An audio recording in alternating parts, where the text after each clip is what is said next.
Assalamualaikum warahmatullahi wabarakatuh. Salam sejahtera dan selamat petang. Kita jumpa hari ini untuk siaran hari Senin yang biasanya garasi cuti, tapi saya fikir ada beberapa isu yang penting untuk saya stream dengan anda, maka Senin kita tak cuti. Apatah lagi ini adalah hari terakhir kita berada dalam PKP sebelum kita masuk PKP penuh 3.0 berkuat kuasa besok.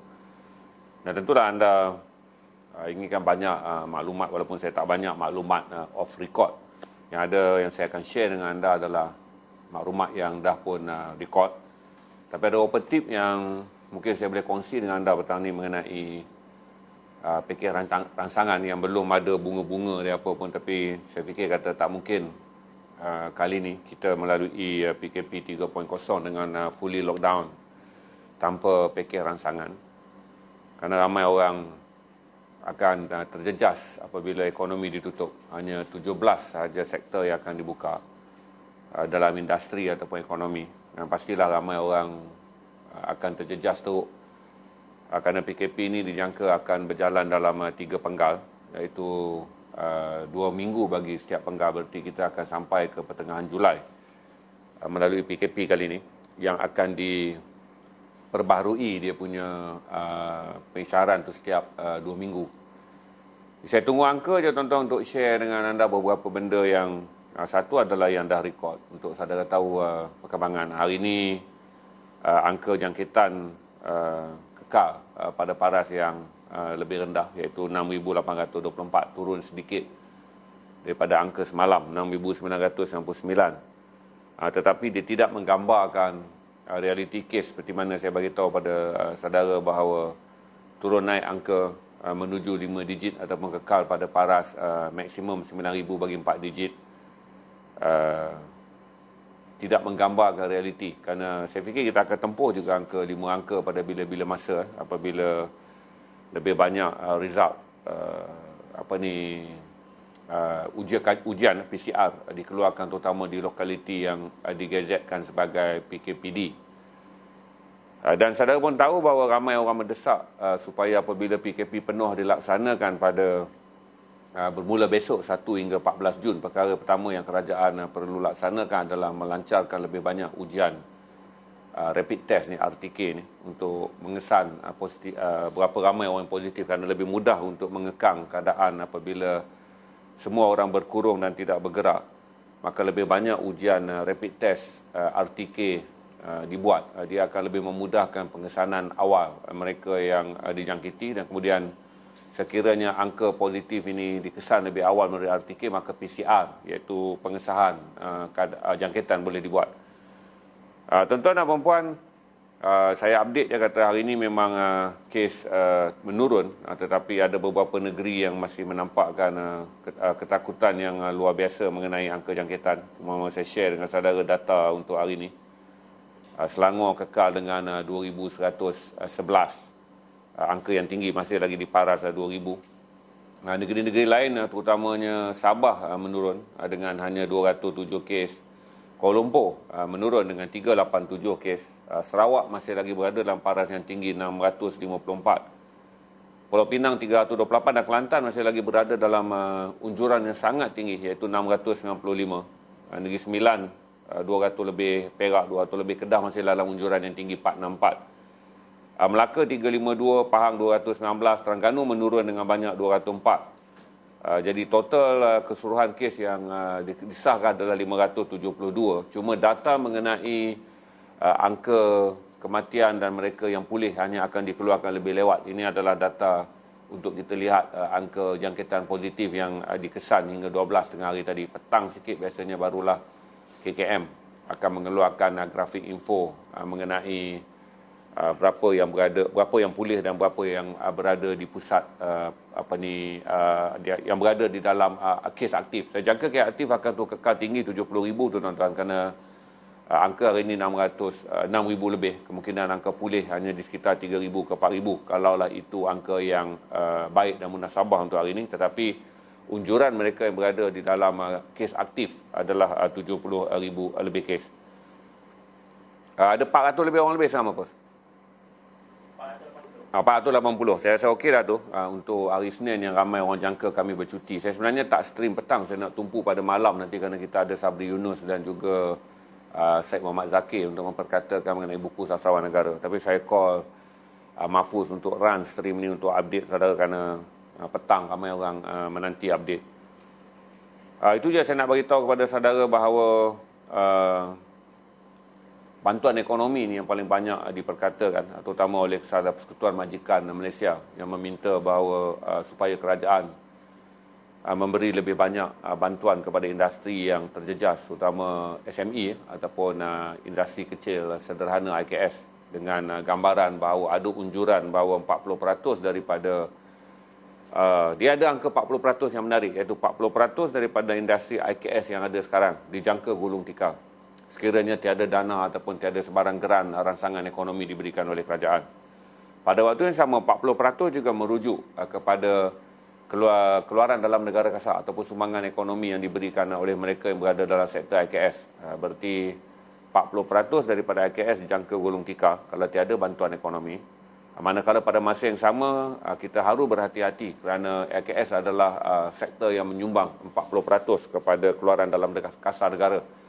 Berarti kalau tiada sebarang bantuan, kalaulah pada penggal yang pertama kita kehilangan 0.5% sasaran untuk pertumbuhan ekonomi Malaysia tahun ini yang dijajarkan pada 6.5%, berarti keadaan akan merudum lebih teruk.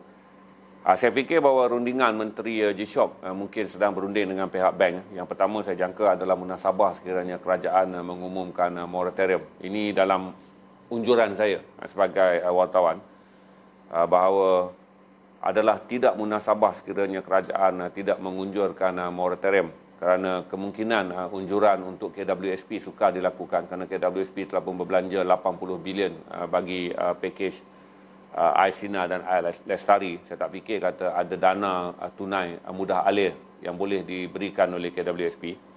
Tapi saya fikir pakej rangsangan kali ini akan boleh memberikan sedikit berita kelegaan. Cuma tak pasti tuan-tuan, PM akan umum bila. PM kita ni kan yang pemalu. Tan Sri Mahyudin Yassin ni sama ada dia akan buat live sidang media malam ni ataupun besok. Sama ada dia akan membuat rakaman saja untuk kemudian disiarkan oleh stesen televisyen. Tapi saya dimaklumkan kata akan ada pengumuman. Dan kita pun tak tahu apa yang telah dicapai oleh Menteri G-Shop dengan pihak bank, kerana pasti kena bertemu dengan pihak bank bagi membolehkan ada sesuatu yang dapat dilakukan kepada untuk membantu sekurang-kurangnya memberikan kelonggaran moratorium kepada seperti mana yang kita buat dalam PKP 1.0. Kalaupun tidak 6 bulan kerana frasa PKP ini hanyalah dijangkakan 3 frasa iaitu 1,5 bulan. Saya ada insting berasaskan fakta ekonomi bahawa moratorium pasti akan diumumkan. Saya rasa akan jadi susah dan terjejas teruk. Saya rasa berjuta orang akan kehilangan pekerjaan sekiranya moratorium tidak dilaksanakan. Dan saya fikir kata mungkin rundingan yang dijalankan oleh Menteri G-Shop hanyalah untuk menentukan periodnya, itu sama ada 3 bulan atau 6 bulan. Tapi minimum saya rasa angka yang munasabah adalah moratorium dilaksanakan 3 bulan bagi membolehkan mereka yang bagi membolehkan lebihan wang yang diperolehi dari mereka tak perlu membayar kepada bank mengalir dalam sektor ekonomi. Manakala moratorium yang paling penting adalah membantu industri yang berhutang dengan bank tetapi tidak dapat beroperasi sepanjang 6 minggu PKP ini untuk kekal bertahan. Yang kedua adalah kerajaan mungkin mengumumkan dana kepada rakyat seperti mana mengikut skala yang pernah diumumkan dulu, cuma kita tak boleh anggap berapa besar. Saya tak fikir kata akan ada jumlah yang terlalu besar, tetapi tak mungkin juga terlalu kecil kerana untuk menggerakkan ekonomi yang lumpuh apabila PKP dilaksanakan, purchasing power ataupun daya beli harus dirangsang, dan daya beli yang terbaik adalah kerajaan menurunkan dana bantuan kepada rakyat dan kemudian rakyat berbelanja. Ketika kuasa belilah satu-satunya yang akan memastikan ekonomi kita terus berkembang, terutama dalam sektor pengguna. Dan saya fikir kata majikan juga akan mendapat beberapa manfaat kerana saya boleh baca daripada kenyataan MEF semalam tu, apabila MEF menekankan bahawa 40% daripada SME akan terjejas. Berarti tak mungkin kerajaan mengabaikan suara MEF dan tak mungkin kerajaan pun mahu melihat 40% daripada syarikat-syarikat SME yang kebanyakannya juga adalah bumi putera gulung tikar kerana ketiadaan aliran tunai.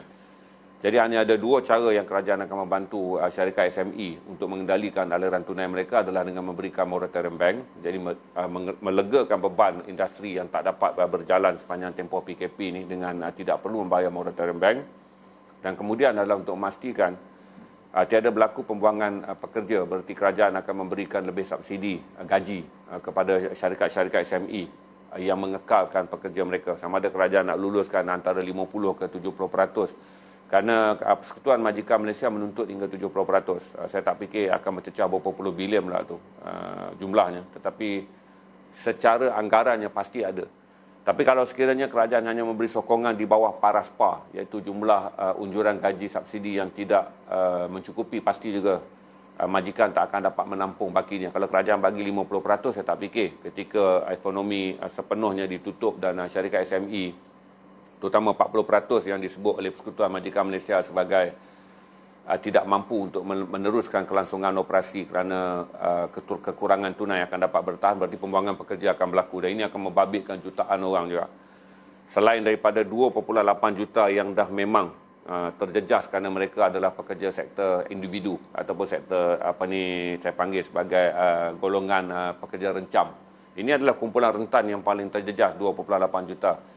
Yang mungkin tidak akan dapat menikmati apa-apa daripada moratorium kerana mereka adalah pekerja individu yang mempunyai komitmen minimum dengan bank. Mereka memerlukan pakej rangsangan sebagai kumpulan isi rumah. Berarti apabila kerajaan mengumumkan adanya dana bantuan kepada kumpulan isi rumah, ini akan memberi sedikit kelegaan kepada 2.8 juta orang yang bekerja tanpa majikan yang terjejas hingga ke peringkat 0 sen per day, iaitu mereka tak dapat mendapat apa-apa pendapatan. Berarti mereka akan mendapat bantuan. Jadi saya tunggu je pakej rangsangan ni. Saya fikir adalah sekiranya Menteri Kewangan Datuk Tengku Zafrul dapat menyelesaikan dengan pihak bank secepat mungkin. Jadi kalau Menteri G-Shock dapat menekan dan meyakinkan pihak bank bahawa pihak bank perlu membantu untuk membolehkan moratorium minimum 3 bulan dilaksanakan, itu adalah berita baik bagi semua orang yang menantikannya. Walaupun saya lebih menantikan, kerana saya yakin moratorium akan diberikan, itu tak ada masalah. Cuma kita nak tengok sekarang ni adalah berapa banyak kerajaan boleh sediakan kepada industri yang terjejas ni untuk tidak membuang pekerja. Berarti kalaulah industri yang terjejas ini membuang tak dapat bertahan kerana tiada pakej rangsangan yang diberikan oleh kerajaan, terutama sekali apa yang boleh saya sebut sebagai bantuan subsidi gaji bagi mengekalkan jumlah pekerja supaya tidak dibuang oleh majikan, kerana majikan mengatakan 6 minggu adalah tempoh yang sangat luar biasa untuk terus kekal membayar gaji ketika majikan tidak dapat menghasilkan apa-apa pendapatan kerana PKP mengekang sepenuhnya operasi industri, terutama industri kecil. Tuan-tuan dan puan-puan, saya yakin akan ada dana rangsangan. Cuma saya tak boleh nak bayangkan kerana saya pun bukanlah seorang ahli ekonomi. Tapi saya boleh bayangkan bahawa ada 3 perkara besar akan berlaku. Iaitu adalah moratorium. Yang kedua adalah dana bantuan kepada mereka yang terjejas mengikut per isi rumah. Dan yang ketiga adalah sokongan subsidi kepada majikan untuk mengekalkan pembayaran gaji sekurang-kurangnya untuk bertahan dan tidak melaksanakan pembuangan pekerjaan secara besar-besaran. Itu yang saya share dengan saudara petang ni. Saya harap dah tinggal beberapa jam lagi tuan-tuan. Kita akan dah pukul 4 petang dan pukul 12 malam ni akan bermula PKP. Sudah tentulah orang ramai bimbang kerana besok ramai orang akan mula nampak di mana mereka berada secara ekonomi. Sama ada akan hilang kerja, mereka yang bekerja sendiri pun akan mula memikirkan nasi dan lauk dalam pinggan, terutama orang yang bergaji hari yang kita sebut kata gerakan, tak bergerak, tak makan. Saya fikir kata munasabah kalau Perdana Menteri mengumumkannya selewat-lewatnya malam ni, kalau tidak pun melalui sidang media tapi adalah pengumuman di televisyen kalaupun tidak dengan menggunakan PDF menghantar kenyataan akhbar. Saya rasa tak molek lah kalau Perdana Menteri mengekalkan kenyataan akhbar, kerana apabila Perdana Menteri kita yang pemalu ni membuat kenyataan PKP hanya melalui kenyataan akhbar, dia menyinggung banyak rakyat Malaysia kerana dilihat sebagai tidak serius dan tak bersungguh-sungguh, kerana mustahil 2 helai kertas menjadi kata-kata seorang ketua negara nombor 1 ni. ketika 7.6 juta isi rumah akan terjejas, ketika 2.8 juta orang yang akan kehilangan langsung zero sen yang terjejas, 4 juta pekerja yang berada dalam AKS yang mewakili 40% daripada syarikat-syarikat yang dijangka akan gulung tikar kerana PKP ni. Tak mungkinlah Perdana Menteri akan mengulangi dengan hanya mengumumkan pakej rangsangan melalui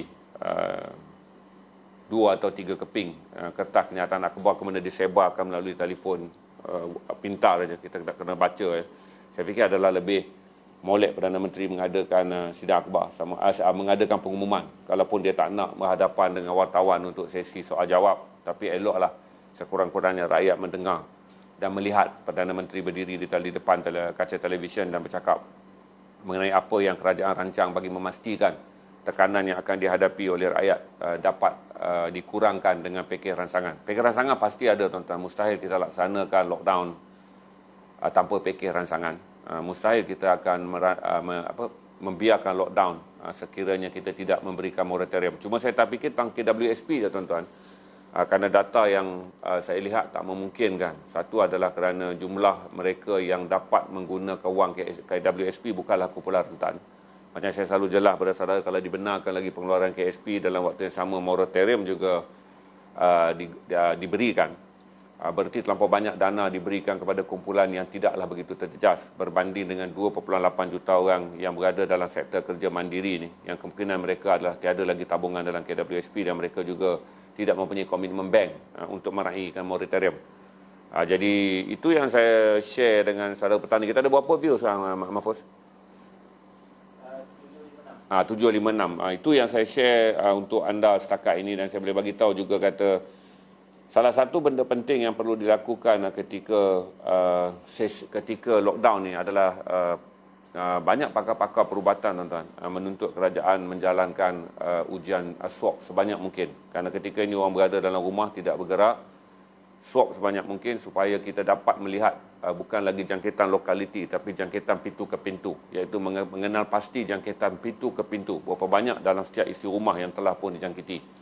Kerana saudara tahu kes-kes sporadik, kes-kes yang kemudiannya apabila membiak dan menjadi jangkitan kluster, barulah kita akan panik.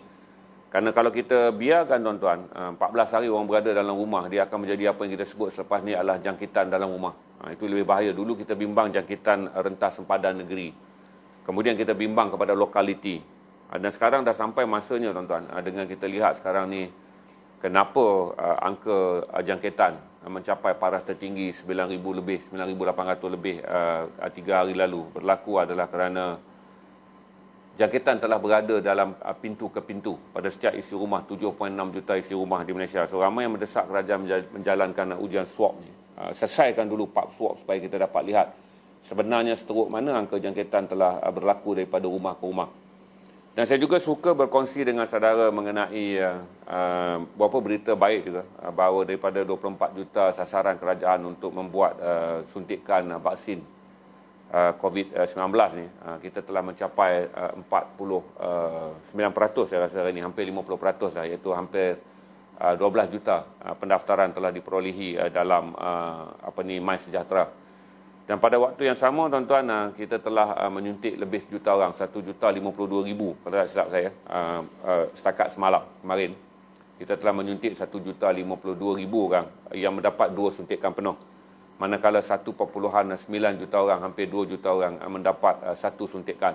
Berarti telah ada 3 juta lebih mereka yang telah pun mendapat akses vaksin. Apa yang patut kita lihat adalah dalam tempoh 6 minggu ni juga, selain daripada pengekangan dan mengesan jumlah sebenar mereka yang dijangkiti, saya fikir kata ini adalah tempoh juga bermula, kerana Jun juga bermula dengan tempoh slot vaksin akan mula masuk dengan banyak. Dan saya suka nak menasihatkan saudara bahawa walaupun banyak berita negatif disebut tentang salah alamat apa semua tu, yang telah pun dijawab oleh YB Khairy Jamaluddin, bahawa kebanyakannya adalah kerana apabila mereka klik tu, sebagai contoh disebut oleh YB Khairy adalah kerana apabila disebut taman bahagia, mereka yakin bahawa itu adalah taman bahagia alamat rumah mereka, maka mereka klik. Sedangkan ada 60 taman bahagia, 70 taman bahagia di seluruh negara. Itu menyebabkan data itu membacanya taman bahagia di Sandakan, walaupun klik dibuat di taman bahagia Johor. Dengan ada beberapa penambahan kepada MySejahtera lepas ini adalah dengan menggunakan postcode. Jadi lebih tepat apabila Taman Bahagia, kalau sesalah pun postcode akan secure bagi membolehkan MySejahtera tidak terbabas. Apapun tuan-tuan, angka ni telah menunjukkan perkembangan yang sihat kerana kita dah mencapai 12 juta, iaitu separuh daripada 24 juta yang kita aim. Walaupun ada 4 juta tambahan yang disasarkan kepada pekerja asing dan juga expatriate yang berada dalam negara kita. Tapi saya fikir kata Jun, Julai dan Ogos dengan angka yang ada, pendaftaran yang ada. Cuma yang sekarang kita nak pastikan adalah tuan-tuan adalah mereka yang mendaftar tidak pula liat ataupun mengelak untuk hadir di tempat pemvaksinan bagi membolehkan vaksin dibuat. Apapun tuan-tuan, saya gembira kerana setelah kita menerima kejutan angka, mereka yang dulunya 50-50 tentang vaksin kini mula menampakkan kesungguhan. Kerana mereka sedar bahawa mengelak daripada divaksin berarti mereka akan menyertai visual-visual yang mereka lihat. Itu begitu ramai orang yang berada di pusat isolasi.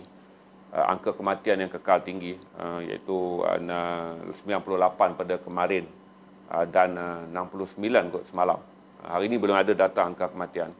Tapi berdasarkan daripada kes yang kekal tinggi di ICU, walaupun kes jangkitan menurun, dia tidak menggambarkan kes kematian. Kerana kes kematian kita tak rujuk kepada angka jangkitan baru. Kes kematian adalah kita rujuk pada mereka yang berada di ICU dan berapa ramai orang menggunakan mesin bantuan pernafasan, iaitu berada dalam tahap kritikal. Kalau tengok jumlah semalam adalah hampir 400 orang lagi masih menggunakan mesin bantuan pernafasan. Berarti angka itu mengunjur pula 10 kepada 20% kematian harian. Kalau kita melihat fakta-fakta pada hari sebelumnya, malah ketika mesin pernafasan ICU ataupun penggunaan ventilator tak mencapai 400 pun, ada hari kita telah mencapai 98 kes kematian. Data tu belum keluar lagi, saya tunggu je Kementerian Kesihatan biasanya bagi selewat dalam pukul 6, biasanya infografik tu akan keluar. Cuma data yang ada hari ini adalah data jangkitan, total jangkitan yang telah dikesan hari ini. Kemudian saya bagi tahu pada saudara juga bahawa sekiranya ujian rapid test dibuat, RTK dibuat secara besar-besaran dalam tempoh lockdown besok dengan mengambil kawasan apa yang dipanggil sebagai pengesanan kawasan titik panas. Berarti setelah kita kesan titik panas, saya fikir kata hampir semua dah kawasan titik panas ni, kerana ada beberapa kawasan yang selamat di Perlis tu kerana angka jangkitannya yang rendah. Tapi kawasan yang lain hampir semua berada dalam titik panas. Tapi kita dengan menggunakan perkataan titik terpanas, merujuk kepada angka-angka yang menunjuk kepada angka yang tinggi datang daripada kawasan-kawasan tertentu. Kemungkinan ujian perlu dibuat daripada rumah ke rumah. Cuma saya fikir kata demand daripada kumpulan perubatan profesional ni adalah yang tepat. Tetapi berapa pula kemampuan Kementerian Kesihatan untuk menjalankan ujian swab dengan kita hanya mempunyai 63 makmal untuk membuat proses bagi membuat keputusan. Berarti kalau kita swab banyak pun tuan-tuan, dia akan ada backlog di mana ujian swab dibuat tetapi setiap hari kita hanya mempunyai had yang terbatas untuk mengumumkan result dia. Jadi tak guna juga kalau kita swab sampai 200,000 sehari tetapi keupayaannya mengeluarkan keputusan dalam tempoh 24 jam adalah rendah, yang akhirnya meninggalkan backlog yang sangat tinggi. Tapi kalau kita tak buat pula tuan-tuan, apabila kita buka besok, kita sedang melepaskan pula sekumpulan-kumpulan mereka yang positif tapi tidak bergejala. Ini antara timbang tara yang harus dibuat kerana Kementerian Kesihatan sekarang mengalami beban kerana ada 70,000 lebih kes aktif. Satu beban untuk Kementerian Kesihatan. Dan kemudian Kesihatan bergabung pula dengan Kementerian Sains dan Inovasi ini untuk melaksanakan pula suntikan. Satu lagi beban. Sekiranya swab test dibuat pula tuan-tuan. Kerana swab test tak mungkin dibuat secara komersial. Iaitu RTK dengan menghantar ke klinik-klinik swasta. Kerana saya fikir adalah satu kos yang sangat tinggi pula kerana charge yang digunakan oleh klinik swasta sekarang ni antara 100 ke 150 ringgit bagi ujian RTK. Manakala swab antara 200 hingga ke 300 ringgit. Berarti ini tak mungkin akan menggalakkan rakyat keluar. Dan sekiranya kerajaan mengadakan rundingan dengan klinik ni, tak mungkin juga kerajaan mampu membayar kerana itu tidak berada dalam kos yang dijajarkan pada awal untuk menangani COVID-19, di mana kos yang dijajarkan lebih awal adalah 5 bilion, 3 bilion untuk membeli vaksin dan 2 bilion adalah untuk membolehkan operasinya. So saya tak fikir macam mana nak memenuhi tuntutan yang sangat rasional daripada kumpulan pakar perubatan supaya swab dibuat ketika perintah kawalan perintah kawalan pergerakan lockdown penuh ni, bagi membolehkan inilah masa yang tepat apabila rakyat tidak bergerak, ujian swab dibuat. Bukan saja mengekang jangkitan berlaku, tetapi sekarang adalah mengenal pasti mereka yang dijangkiti, terutama kumpulan satu ni tuan-tuan, iaitu mereka yang kelihatan sihat tapi sebenarnya positif. Kerana kumpulan satu ni apabila bergerak, kalau kita buka besok dia bergerak, dia yang akan menyebarkan kepada mereka yang lebih lemah. Berarti kumpulan orang satu ni tuan-tuan yang positif dan mereka pergi, mereka tak bergejala dan mereka berada di rumah, dan kemudiannya interaksi yang lebih rapat dibuat, dan dalam isi rumah kemudian ada yang tidak mempunyai daya tahan yang sekuat seperti kumpulan satu, iaitu positif tapi tak bergejala, maka kita akan menerima jangkitan kepada mereka yang kemudiannya mencapai tahap 2, tahap 3, tahap 4 dan tahap 5. Dan kemudian dalam tempoh PKP ni pula lebih ramai lagi orang masuk ICU berbanding ketika PKP 3.0 ni tak sepatutnya menjadi sebab di mana jangkitan isi rumah berlaku dan akan menambahkan panic case, kerana jangkitan isi rumah akan menyeret pula kepada angka positif yang dipanggil sebagai kluster pintu ke pintu. Itu antara saranan yang munasabah. Cuma saya tak fikir dari segi keupayaan saja. Apa keupayaan yang ada pada kerajaan untuk masuk ke semua kawasan zon titik panas yang dikenal pasti sebagai aktif oleh sistem HIDE ni, dan kemudian menyaring semua orang. Itu satu langkah yang besar tuan-tuan, terutama di Kuala Lumpur ni dan di Lembah Kelang dengan 9 juta orang, tak mungkin boleh dibuat ujian swab. Saya fikir ini cabaran je tapi ini jalan keluar yang paling efisien. Kalau kita nak buat PKP, efisiennya mestilah disokong oleh ujian swab. Kemudian data yang tepat dapat, kemudian kita dapat mengekang orang ni. Apabila kita nak buka pintu empangan untuk membebaskan kembali rakyat selepas PKP, kita bebaskan mereka yang benar-benar sihat. Kalau kita bebaskan balik pada mereka yang saya kata tadi tu, adalah yang tahap 1, akhirnya dalam tempoh sebulan kemudian angka kembali mencanak naik, dan ini akan menyebabkan ramai orang berada dalam keadaan kita terpaksa kembali balik kepada PKP 4.0 pula, dan terpaksa lagi mengumumkan pakej ransangan. So saya fikir kata sama ada kerajaan ingin mengeluarkan lebih wang bagi membuat ujian RTK ni sekarang ketika kita ada PKP 14 hari peluang untuk membuat daripada pintu rumah ke rumah ni, atau terpaksa buang lebih banyak wang apabila kerajaan terpaksa lagi umumkan PKP 4.0 dan mengumumkan macam-macam lagi pakej ransangan bagi membolehkan ekonomi yang ditutup juga kekal aktif dari segi aliran tunai. Itu yang saya share dengan saudara. Saya rasa ada soalan ke? Untuk anda nak dapat sedikit gambaran, bagi tahu pada anda. Dalam ni ada banyaklah KWSP dah umum tutup mulai 1 Jun. KKM kesan kluster baru saya tu hal-hal biasa je, saudara boleh tengok pada walaupun saya bercakap nanti Mahfuz akan bagi slide, saudara baca je dekat slide tu. Jika lockdown ni berlaku lebih daripada 2 bulan, apa strategi kerajaan bila keadaan ini terjadi? Itu macam ni tuan-tuan tanya apa strategi kerajaan, saya tak jawab lah sebab saya berada dalam keadaan stream pihak ketiga. Berarti saya juga sama dengan anda, sebab saya hanya berada dalam view untuk bagi beberapa panduan kepada anda berdasarkan kebolehupayaan saya sebagai wartawan menganalisis maklumat. Tapi kalau nak jawab bagi pihak kerajaan tak mungkin. Soalan tu bunyi dari apa? Jika lockdown lebih daripada 2 bulan, apa strategi kerajaan bila keadaan ini terjadi? Saya tak pasti tu apa strategi kerajaan. Cuma saya boleh sebut kata setakat yang saya nampak bahawa pengumuman yang kerajaan mungkin akan buat yang terdekat adalah moratorium.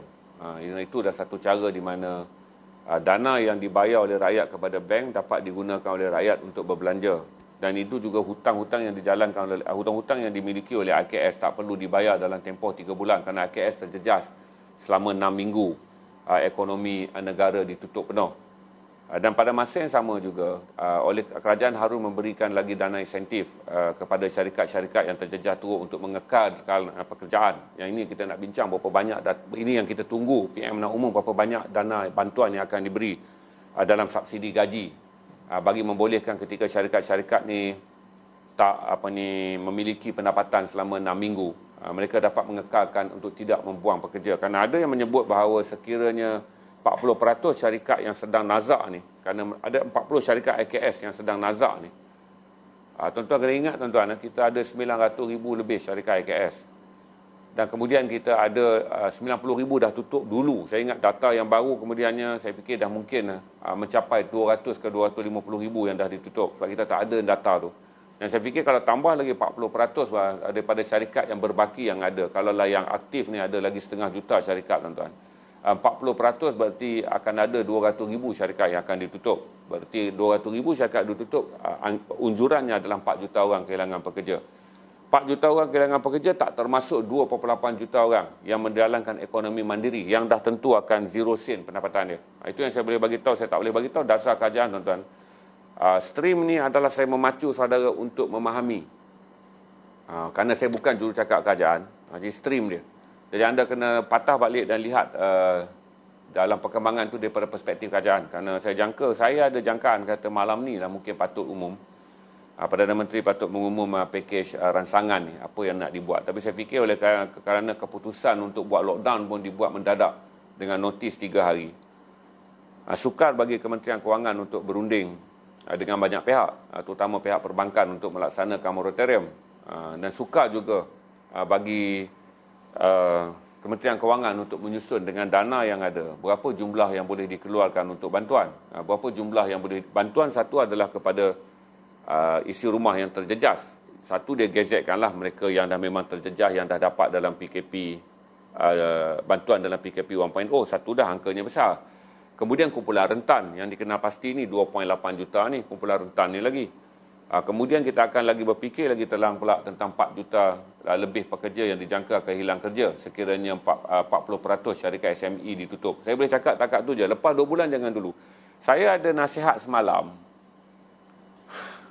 Fikir perkara yang terdekat.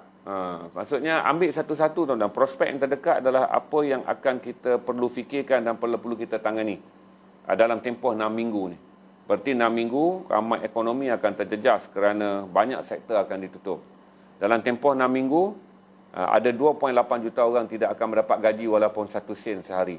Ada 2.8 juta orang. Dalam tempoh 6 minggu sekiranya 40% daripada syarikat IKS menutup perniagaan mereka, 4 juta lebih orang hilang kerja. Fikir yang tu dulu tuan-tuan.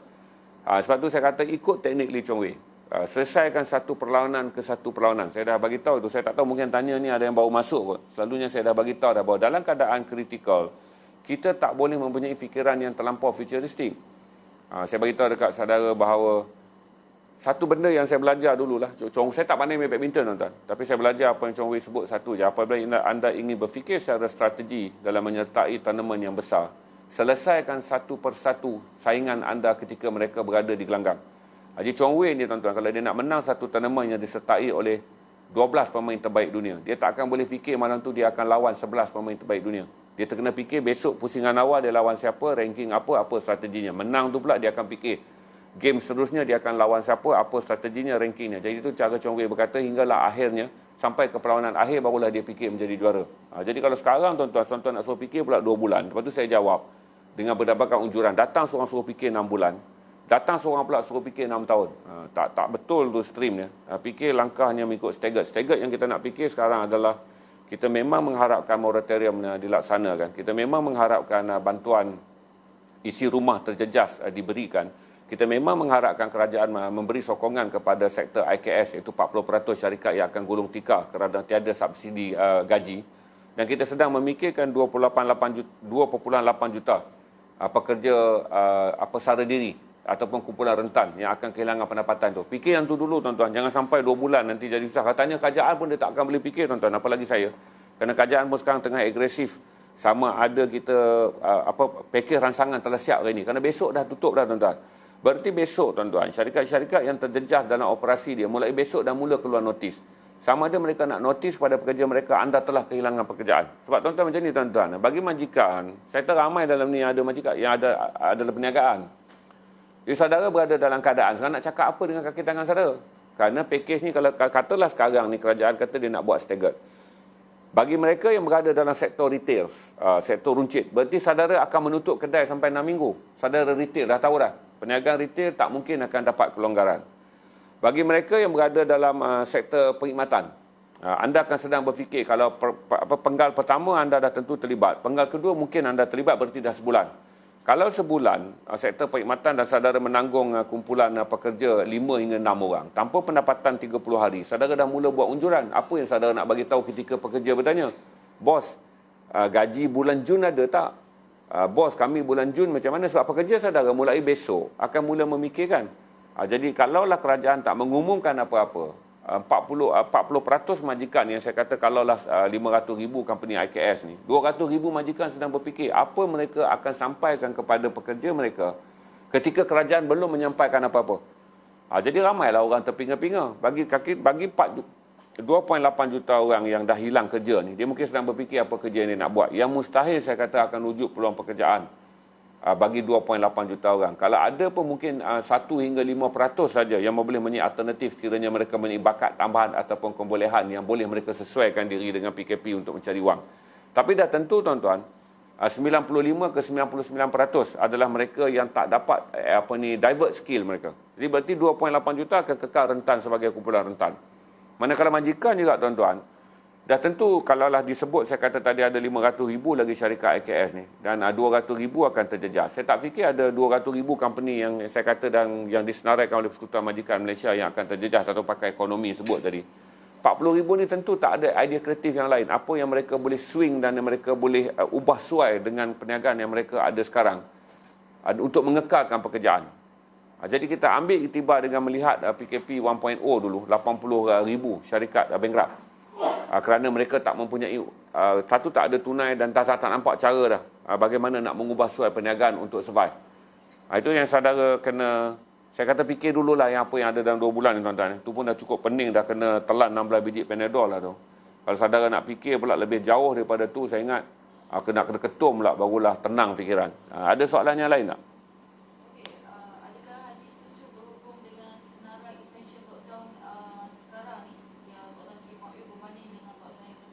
Okey. Dia ada 17 sektor yang dibenarkan. Saya mengharapkan lebih.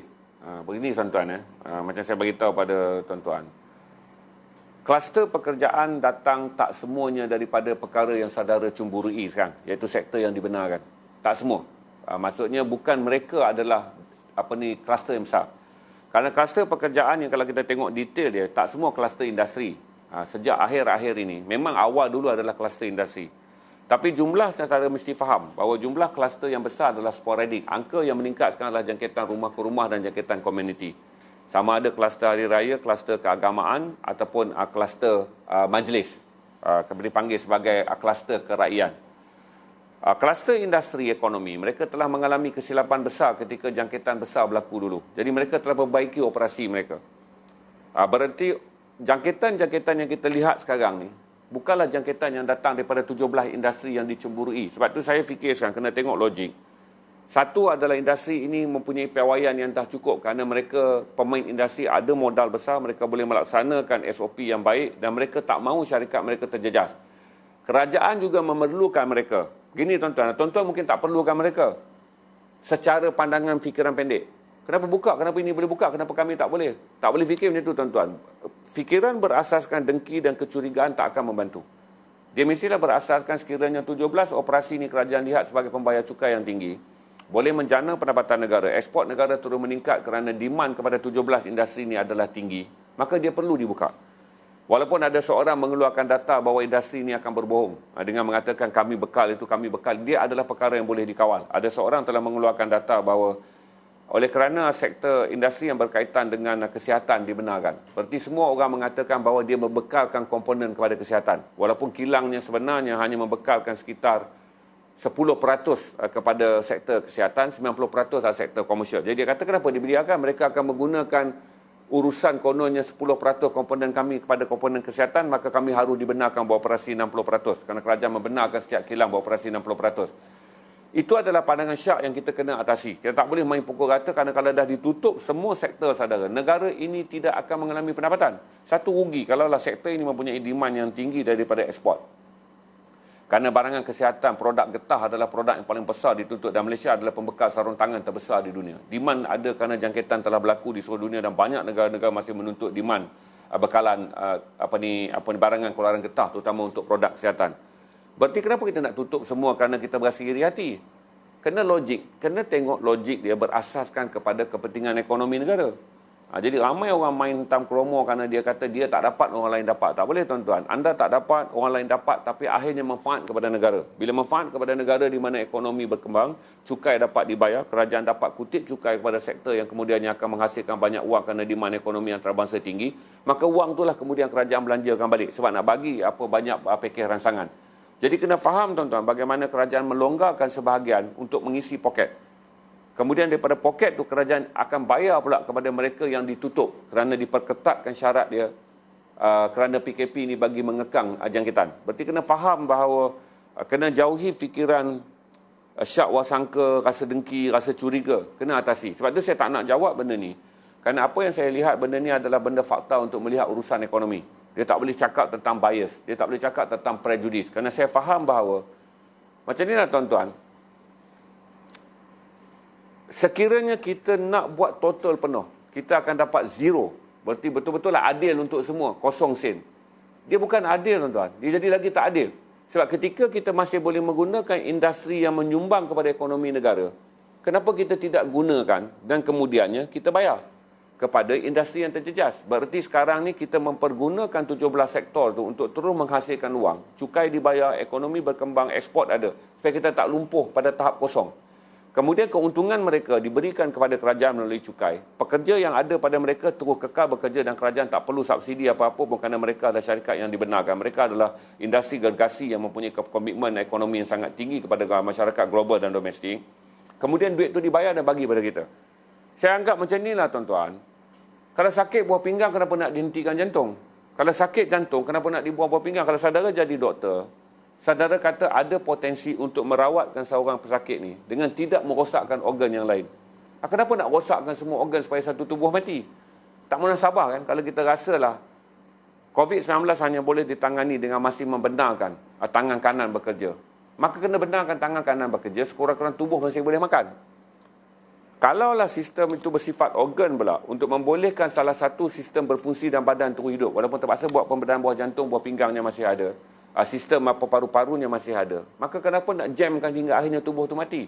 Sebab itu saudara kena lihat, jangan lihat daripada perspektif politik, kerana mereka akan menyerang kerajaan dengan menggunakan bahawa ini berbau kroni. Saya tak baik dengan Azmin, tapi mereka mengatakan Azmin memilih-milih sektor. Sebab cakap politik tuan-tuan adalah cakap untuk menanam kebencian. Dan akhirnya kita tak dapat melihat perkara yang realistik. Saya nak bagi tahu pada realistik, kerana kerajaan tutup semua seperti tiada jantung untuk menggerakkan ekonomi. Dan ekonomi yang dipilih adalah ekonomi yang sesuai dari segi gamblekan dia. Letakkan kad kepada dia untuk buka, berbaloi kerana kadnya akan memulangkan wang yang tinggi. Walaupun ada risiko jangkitan di kalangan mereka, tetapi wangnya tinggi. Kerana wang yang tinggi itu kemudian disalurkan pula untuk menutup bahagian risiko yang besar. Iaitu risiko yang sekarang ni dikunci, yang tak dibenarkan buat operasi. Jadi kalau 17 sektor yang dibenarkan ni boleh menyumbang sekurang-kurangnya nilai tunai kepada kerajaan untuk disalurkan kepada beratus-ratus sektor yang ditutup, itu dah lebih baik. Itu saya fikir dari segi logik berfikir, tanpa menggunakan gerak hati politik atau menggunakan stimulasi politik.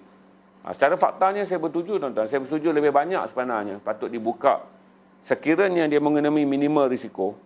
Dan kita tahu sektor-sektor industri ni kalau berasaskan daripada kawalan lockdown, mereka lebih mudah. Kena kilang, lock kilang tu je.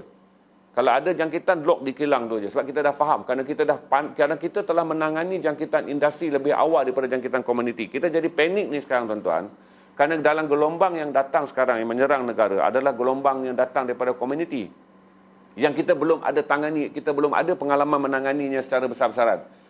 Tapi kita dah ada cara dan kita dah ada kepakaran kerana gelombang yang datang waktu gelombang serangan yang ketiga dulu memang dah gelombang yang datang daripada sektor industri. SOP-nya telah diperkemaskan, asramanya telah dibuat, kawalan ke atas semua dah ada dah kita buat.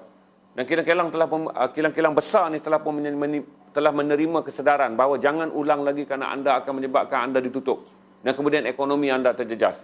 Itu logik yang saya nak minta pada saudara untuk tengok bahawa kalau tangan kanan boleh menyuap makanan, kenapa ikat tangan kanan hanya semata-mata untuk keadilan tangan kiri? Kerana tangan kiri telah diikat, maka kita kata ikatlah tangan kanan.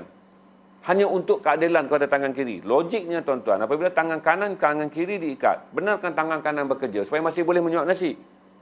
Itu je saya akan jawab. Saya tak mau spin panjang kerana saya faham serangan-serangan ini dibuat adalah berbau politik. Tetapi secara ekonominya tuan-tuan, semua ahli ekonomi yang logik, yang munasabah akan mengatakan, tutup semua, mana hasilnya? Di mana negara akan terus menjana ekonomi kalau ekonomi kita jatuh kepar sampai kosong? Dan pada waktu yang sama, saudara mengharapkan kerajaan ada duit untuk memberi bantuan. Bantuan tunai, subsidi gaji, subsidi isi rumah, macam-macam lah tuan-tuan akan tuntut daripada kerajaan. Dan kerajaan nak bagi dengan apa? Kerana sumber yang betul-betul kerajaan kuasai secara penuh setakat ini yang menghasilkan pendapatan hanya datang daripada dua sumber saja, iaitu minyak minyak dan kemudian adalah minyak sawit. Di mana dua ni saja komoditi yang menghasilkan pendapatan yang tinggi. Itu yang saya kata logiknya begitulah. Saya nampak kerana kebimbangan kita sekarang ni bukan kilang, kebimbangan kita adalah orang. Sebab tu saya beritahu kata, kalau saudara nak berfikir dengan teknik yang betul, teknik yang perlu kita bimbangi adalah sejauh mana PKP ini akan memenuhi disiplin. Sejauh mana PKP kali ini akan membuat penguncian pintu ke pintu supaya interaksi tak berlaku. Kerana macam ni tuan-tuan, orang ramai masih lagi berada dalam keadaan memaksa diri mengikut perintah PKP kerana takut saman PKP. Ramai orang tak berada dalam semangat menyertai PKP ini adalah sebagai langkah kita bersama bersatu ber-PKP untuk memastikan kadar jangkitan turun. Itu biasa tuan-tuan. Sebab tu saya bagi tahu pada saudara. Bila kita sebut hari raya kan, kluster yang kita alami ni adalah kluster kerana kita bertolak pada sentimen. Tak beraya apa semua ini silaturahim, hari raya yang sangat dimuliakan oleh orang Islam dihina-hina dengan PKP, dihalang untuk berziarah sedangkan ziarah adalah silaturahmi.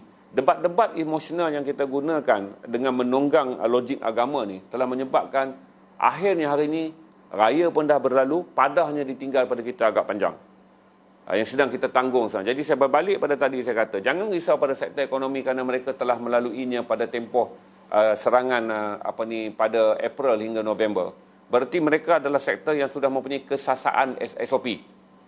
Yang berbeza dengan sektor masyarakat komuniti kerana kita belum ada kesasaan. Nak suruh patuh disiplin pun susah tuan-tuan. Untuk mengekang gerakan pun susah. Hari ini pun saya dimaklumkan kata jalan masih jam, sana sini orang masih bergerak.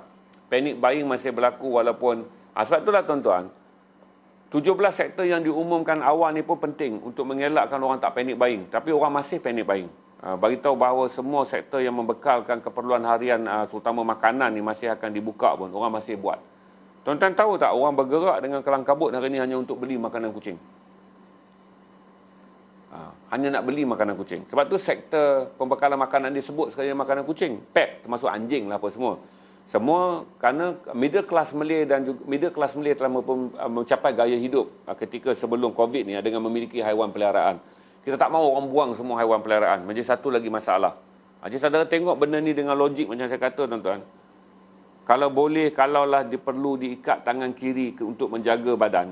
Kenapa perlu diikat tangan kanan semata-mata untuk keadilan tangan kiri? Sepatutnya tangan kanan dibiarkan bekerja bagi membolehkan makan dan akhirnya tangan kiri tak mati lumpuh ketika dia diikat. Itu logik saya je. Kalau ada soalan yang lain ni dah. Okey, keberkesanan sanitasi yang sanitasi awam yang dilakukan relevan atau tidak?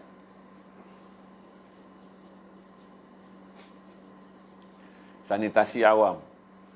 Memanglah pertubuhan kesihatan antarabangsa menyebutkan sanitasi tak perlu.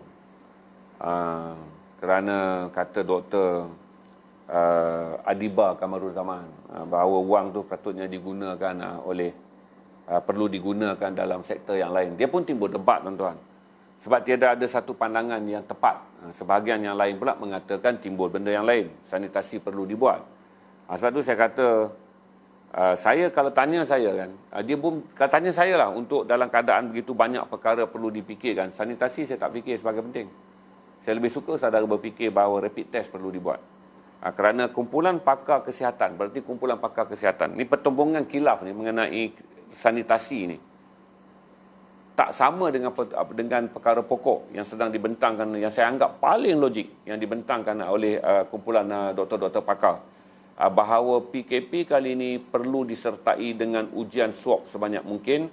Ketika rakyat tak bergerak, kita dapat mengesan siapa yang menjadi ejen perumah COVID-19 daripada pintu ke pintu. Supaya apabila habis PKP kita buka, kita tidak melepaskan perumah yang positif. Saya lebih fikir itu tuan-tuan. Saya tak nak komen tentang sanitasi satu. Kalau saya jawab pun dia menjadi jawapan yang tidak matang kerana keahlian saya bukan di situ. Keahlian saya pun macam saudara baca je. Dan bila baca saya melihat bahawa ini adalah satu pandangan pakar, Dr. Adiba. Kemudian Datuk Menteri Perumahan Zuradah Kamarudin jawab, dia juga mendapat satu pandangan dan nasihat daripada satu pakar yang lain. Jalan, saya tak anggap itu adalah perkara besar. Kerana perkara besar yang kita kena fikirkan sekarang ketika kita nak lalui 3 minggu PKP ini adalah satu, kumpulan rentan 2.8 juta mesti dapat nasi dan mesti dapat lauk untuk dimakan paling tidak.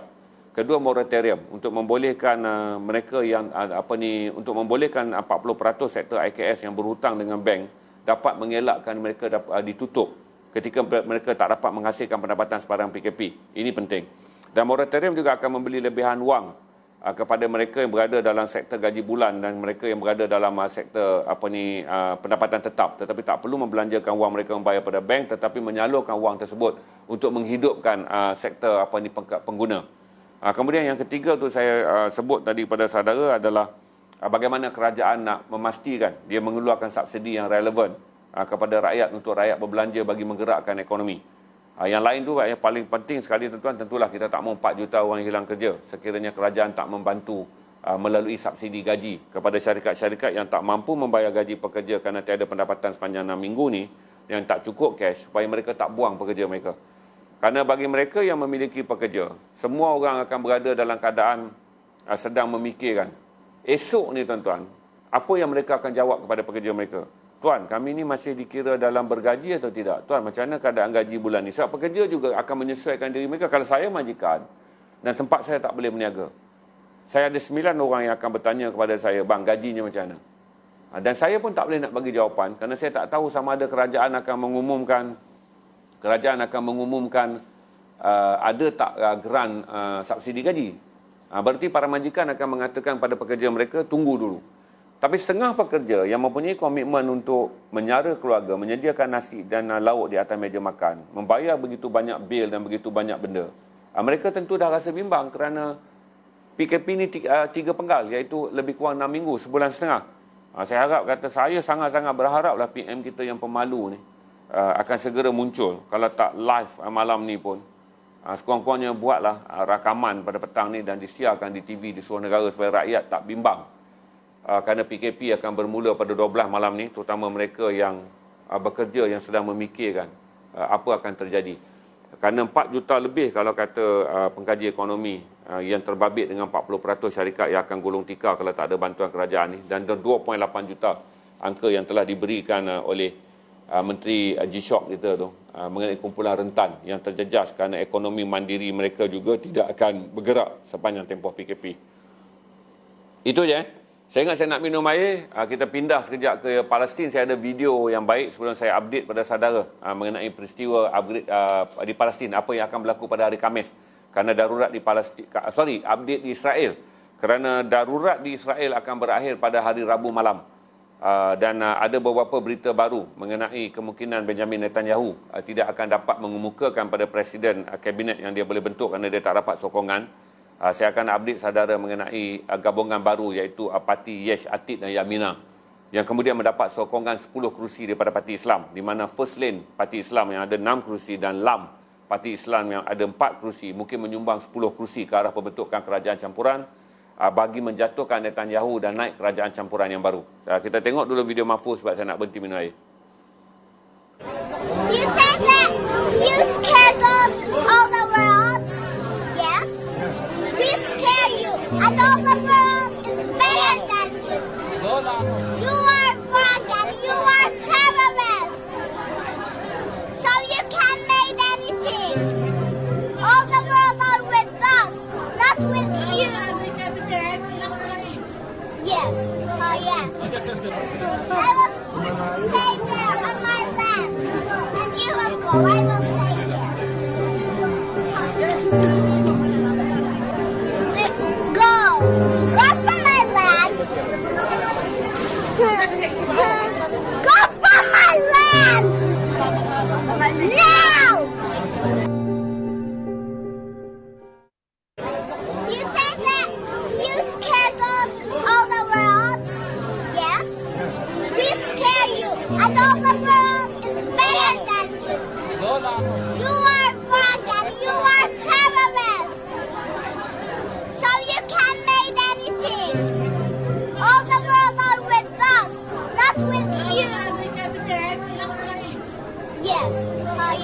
I will stay there on my land.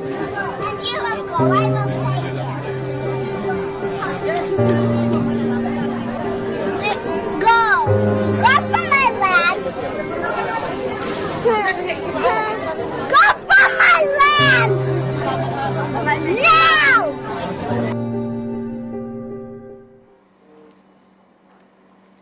Okey, sebelum kita pergi ke Palestin tu, ada orang bangkitkan mengenai WHO, Pertubuhan Kesihatan Sedunia mengatakan vaksin tak boleh dipaksa. Dia boleh kata haruslah di-apply. Saya fikir ada masanya tuan-tuan, kita harus menjarakkan diri kita, bukan menjarak, kita harus membuat juga kumpulan menongkar arus. Mesti berani nak buat keputusan menongkar arus.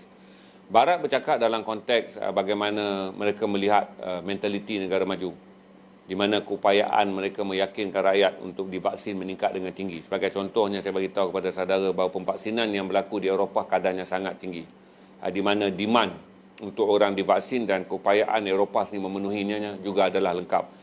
Satu, saya beritahu pada saudara London telah mencapai tahap 55%. US telah mencapai 40%, 140 juta orang telah divaksin di US daripada jumlah 360 juta penduduk dia. Dia dijangka akan mencapai kadar pemvaksinan yang tinggi apabila US menawarkan pakej menarik kepada rakyat dia. Di mana US sebelum ini pendaftaran dia agak perlahan, tapi oleh kerana kerajaan telah menawarkan satu pakej menarik, di mana selepas ini semua aktiviti yang dilakukan sebelum COVID-19 boleh dilakukan sebebas-bebasnya dengan syarat aktiviti itu hanya membabitkan mereka yang telah disuntik 2 dos vaksin. Ini menjadikan rakyat yang tak disuntik merasa bimbang kerana mereka akan dianggap sebagai warga isolasi, warga terbuang. Kerana sekiranya American football, sekiranya panggung wayang semua nak berjalan tuan-tuan, penontonnya lengkap 2 vaksin boleh menonton. Pemain yang terlibat dalam industri sukan dapat suntikan boleh digelar sebagai mereka yang berada dalam industri sukan. Pegawai-pegawai sukan yang divaksin saja akan berada dalam industri sukan. Mudah. Kerana itu adalah kaedah yang digunakan di Amerika. Di England, kerana mereka melihat kadar kematian yang sangat tinggi. England adalah negara bencana. Di Itali juga mereka melihat mereka adalah negara bencana hinggalah mereka tidak boleh menjadi sebuah negara yang percaya kepada teori bunga cengkeh dan air nyok. Berbeza dengan kita, saudara. Saya baru saja berbual semalam dengan seorang rakan baik saya. Saya terkejut kerana dia meminta nasihat saya apa cakapnya. So hari ini dia nak balik jumpa family dia. Dia minta nasihat pagi-pagi buta, tuan-tuan. Dia minta nasihat pagi-pagi buta, apakah perlu dia cakap kepada 2 ibu bapa dia yang tak mau divaksin. Saya kata, apa masalah utama kau kerana mak kau dengan... Dia kata ni dia balik ni untuk memastikan dia boleh tolong mak dia daftar Air Sejahtera, My Sejahtera, dan kemudian kedua-dua ibu bapa dia nak divaksin. Dia kata untuk peringkat mak dia adalah kerana kes mati. Hujah mak dia adalah ada kes mati dalam suntikan vaksin. Hujah untuk bapa dia pula adalah hujah biasa. Agenda Illuminati, ada babi dan ada Yahudi. Saya terpaksa advise dia untuk bercakap. Saya kata bukan, anda tak boleh berhujah. Kalau begitulah tahap pengetahuan ayah anda. Berarti ibu bapa anda berada dalam level yang sangat rendah. Berarti tak boleh main hujah angka. Kerana hujah angka akan tak dapat mengubah persepsi mereka yang telah pun dikawal oleh hujah mitos. Kerana saya beritahu kata Bot 25 Melayu adalah bot mitos. Kita terlatih kerana kita adalah DNA mitos. Sebab itulah hikayat dan juga segala cerita-cerita mitos sangat kuat kepada kepercayaan orang Melayu. Batu kalau ada tengah gunung berbentuk seperti gajah, dikatakan disumpah. Orang yang disumpah menjadi batu. Batu kalau dijumpa di tepi sungai berbentuk seperti orang, dia akan kata si tanggang, disumpah kerana menderhaka pada ibunya. Batu kalau dijumpa terlangkup dan dalam keadaan berbaring, dia kata itu batu belah, batu bertangkup, kerana orang Kemponan tak dapat makan telur ikan apa? Telur ikan apa ni dalam cerita batu belah, batu bertangkup? Ikan temakul. Kerana tak dapat belah makan ikan temakul. Mitos-mitos ni akan menyebabkan orang-orang Melayu akan terdedah kepada kepercayaan ni. Saya tadi tuan-tuan, saya naik Grab kerana saya ke SUKM jumpa pakar saya. Dan saya dapat seorang pemandu Grab Cina. Yang pertama sekali bila saya masuk, saya friendly, by 2 minutes they say, "Wah, good to see you. You are not looking as a racist Malay." Saya pun terkejut cakap kat dia. "How can you say that?" Lepas tu kita cerita lah. Last kali saya tanya dengan dia tentang orang Cina dan vaksin. Saya mendapat dia lain. Sebab dia kata 11 anggota keluarga dia, dia 4 berada di Lembah Kelang. Semua 11 dah mendaftar. Tekanan yang paling besar pada mereka adalah dia kata mereka belum tekanan yang paling besar untuk dia sekarang kata dia adalah mereka sesama anggota keluarga mereka dalam grup WhatsApp memperlekehkan kerajaan kerana masih dah daftar lama tapi belum dapat vaksin. Dan kemudian saya kata kepada dia, the worst scene scenario dalam komuniti Cina adalah apa? Worst scene scenario dalam komuniti Cina dari segi vaksin, kata dia, adalah mereka tidak gembira dengan pemvaksinan ni kerana vaksin ini terlampau lambat. Jadi saya dapatlah senario di kalangan masyarakat Cina, mereka tidak gembira dengan kerajaan kerana kerajaan membuka pendaftaran MySejahtera terlampau dah lama, pemvaksinan perlahan.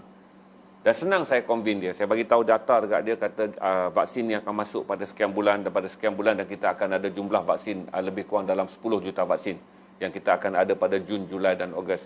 Berarti kecampur dengan 3 juta orang yang telah divaksin termasuk plus 1 suntikan tu, saya kata dekat dia.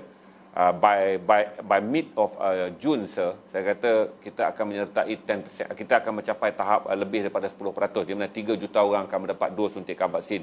And during that time, sir, saya kata kita akan mencapai 4.5 juta orang, di mana ada baki 1.5 juta orang yang telah pun divaksin 1 suntikan. This is the end of schedule of June.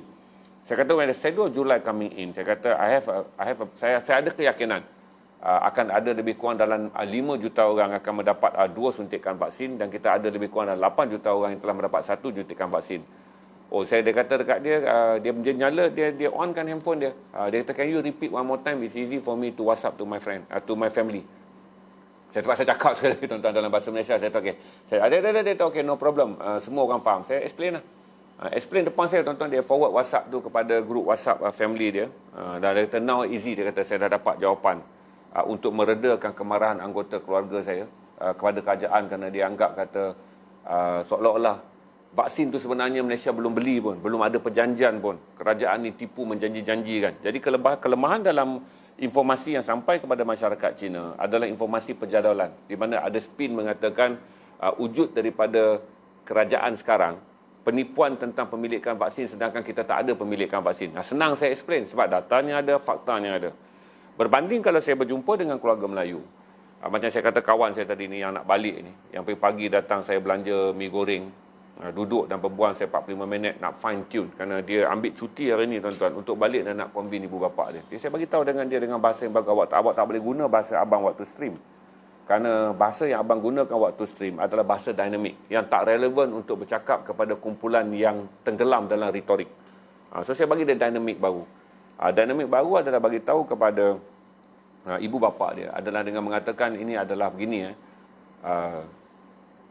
terus terang bagi tahu kepada ibu bapa dengan bahasa yang tidak memaksa bahawa vaksin ini tidak akan menyelamatkan kita dan tak menjanjikan kita 100% akan selamat daripada jangkitan.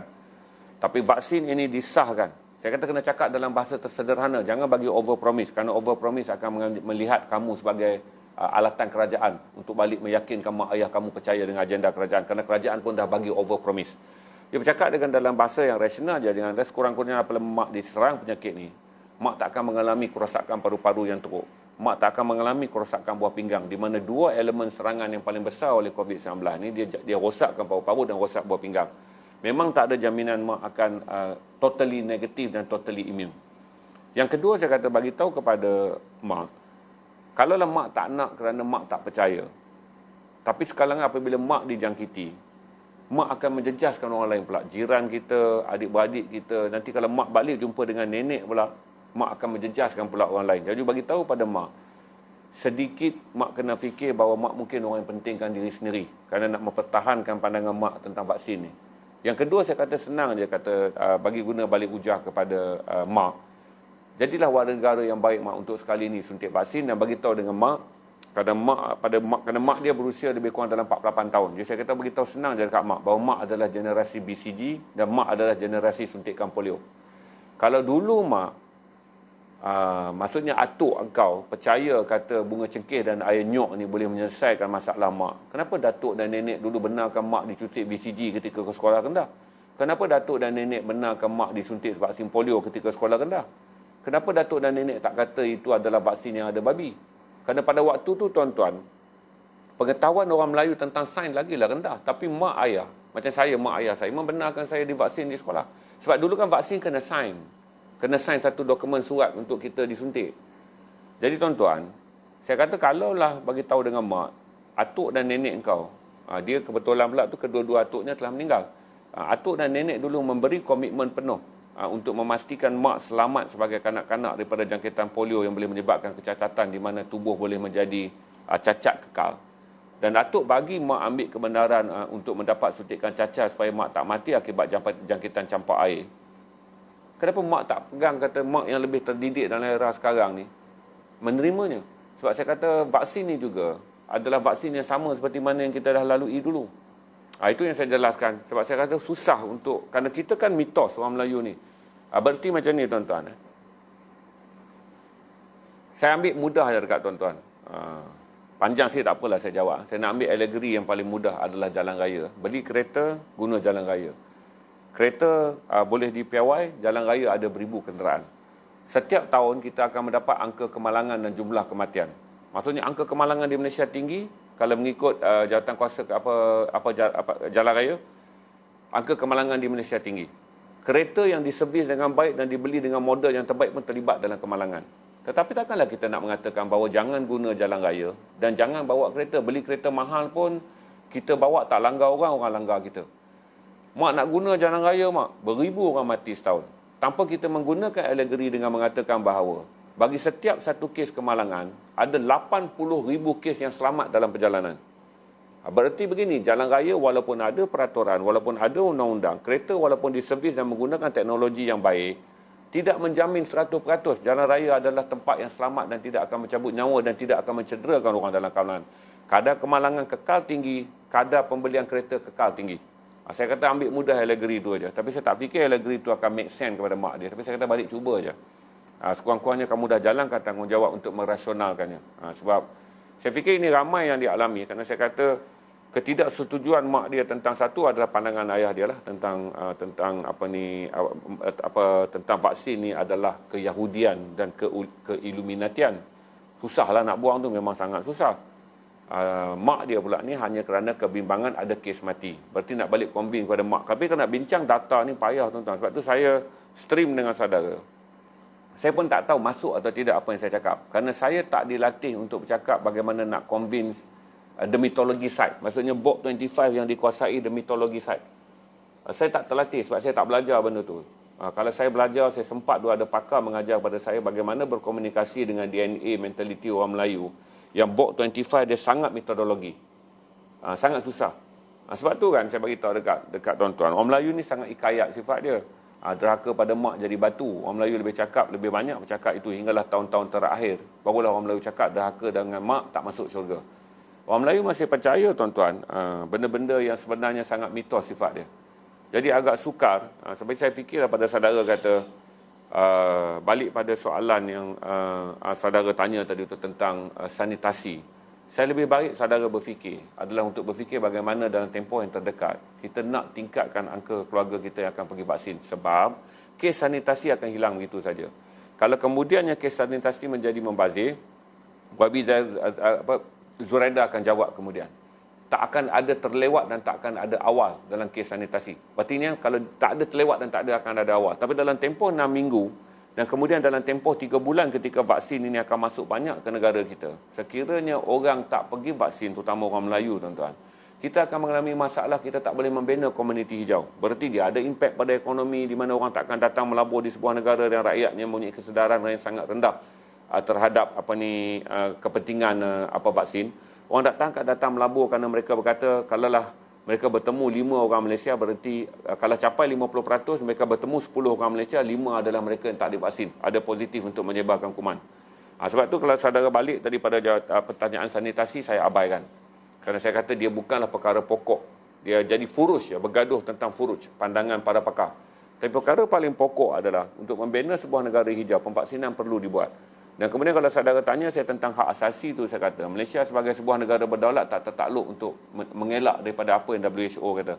Di mana kita boleh menggunakan undang-undang ordinan akta darurat dengan mengatakan bahawa WHO melihatnya daripada kaca negara maju.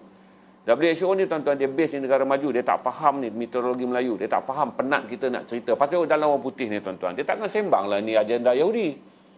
Sebab orang putih ni orang putih. Dia tak akan sembang lah ini agenda negara kita ni untuk new world order kan kita.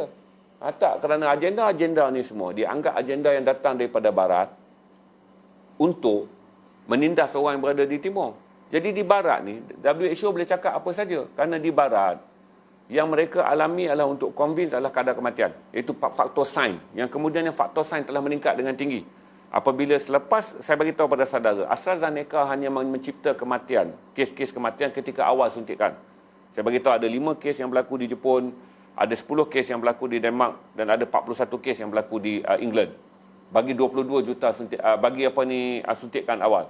Tapi apabila suntikan telah mencapai 22 juta dan sekarang England telah mencapai 37 juta suntikan, kita tak dengar berita mati. Berarti di barat telah diyakinkan secara sains di mana suntikan kini telah mencapai tahap pengurangan kadar kematian yang hampir sifar. Okey? Itu yang saya nak bagi tahu pada saudara pula. Di barat mereka faham suntikan, kalau suntik tak menjamin anda negatif. Anda akan boleh positif COVID, tetapi sekurang-kurangnya anda tidak akan mengalami jangkitan yang teruk hingga boleh membawa kepada kematian. Kerana vaksin dah ada dalam tubuh anda. Berarti macam ni ya saudara.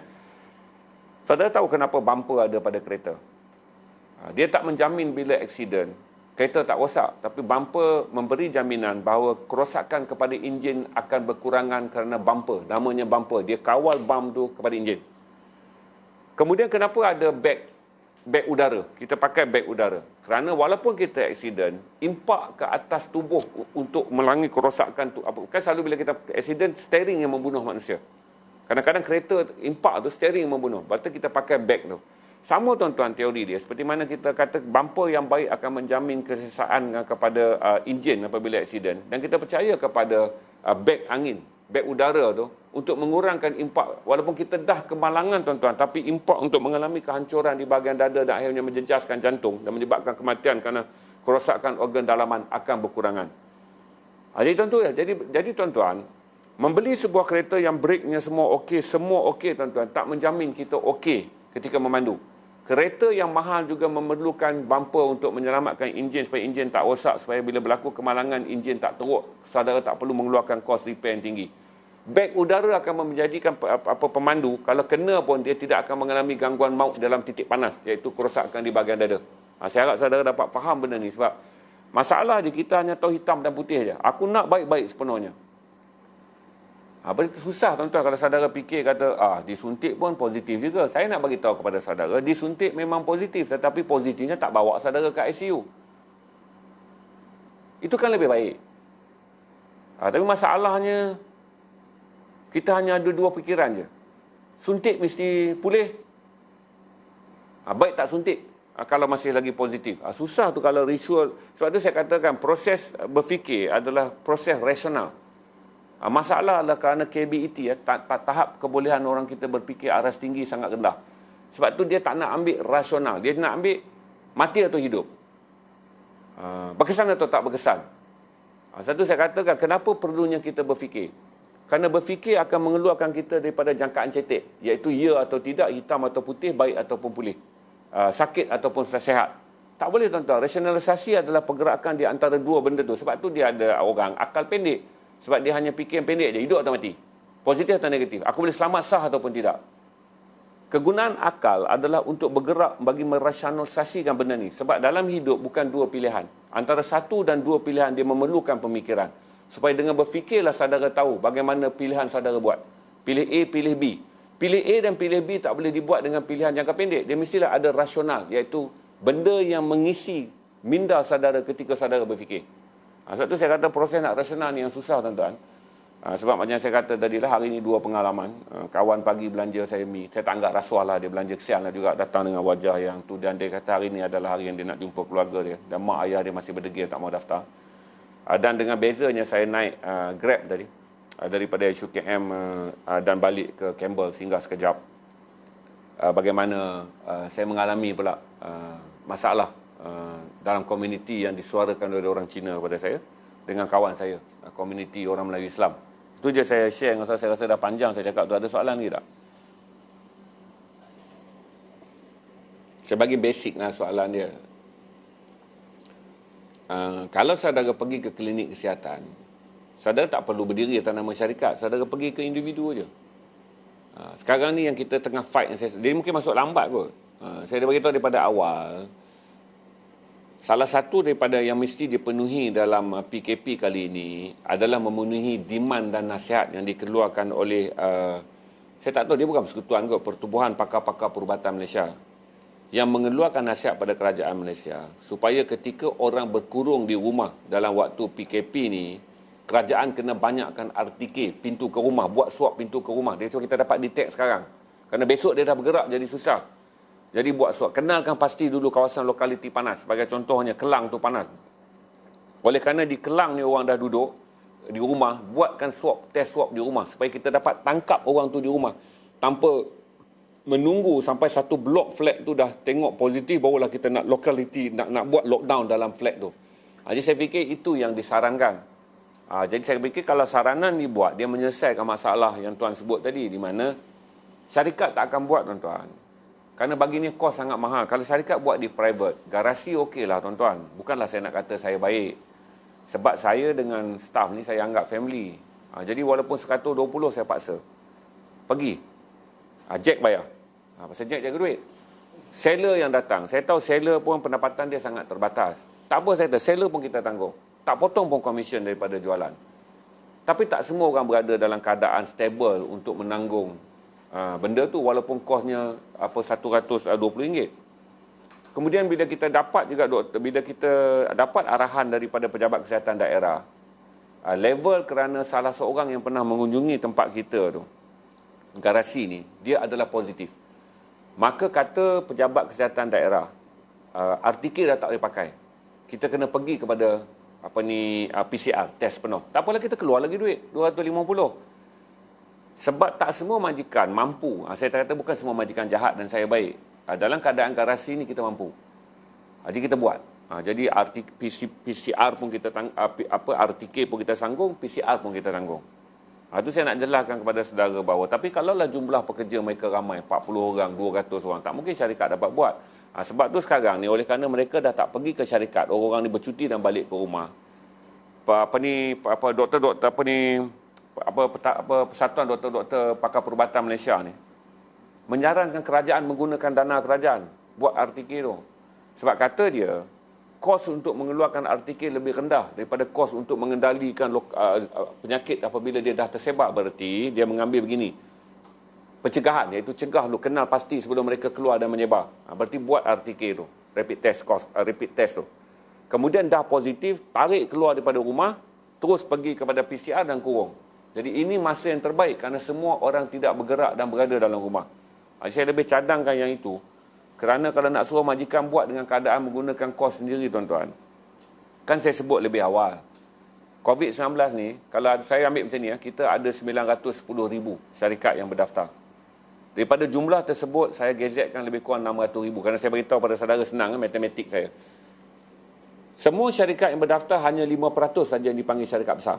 Berarti 95% adalah syarikat kecil. Berarti kita ada 900,000 lebih syarikat dulu. Saya anggap kata 900,000 adalah syarikat kecil. Tapi yang dah gulung tikar 80,000. Yang dah bankrupt masa COVID awal. Tiada data yang dikeluarkan sebab data ni tak popular, kerajaan tak nak umum. Selepas Mei tu kita dah tak tahu. Selepas Mei 2020 sampai sekarang kita tak tahu berapa banyak syarikat gulung tikar. Saya anggap kata adalah lagi 500,000 syarikat yang masih wujud di bawah IKS. Di mana data ahli ekonomi mengatakan 40% pada syarikat ni dah tentu bungkus. 40% syarikat ni kalau tak menerima bantuan kerajaan secepat mungkin dalam tempoh 6 minggu ni, dia akan tutup. Bila dia tutup, 4 juta orang akan kehilangan kerja. Okey? Berarti saya kata lebih baik waktu sekarang inilah yang diutamakan. Berarti bila bantuan inilah yang diutamakan.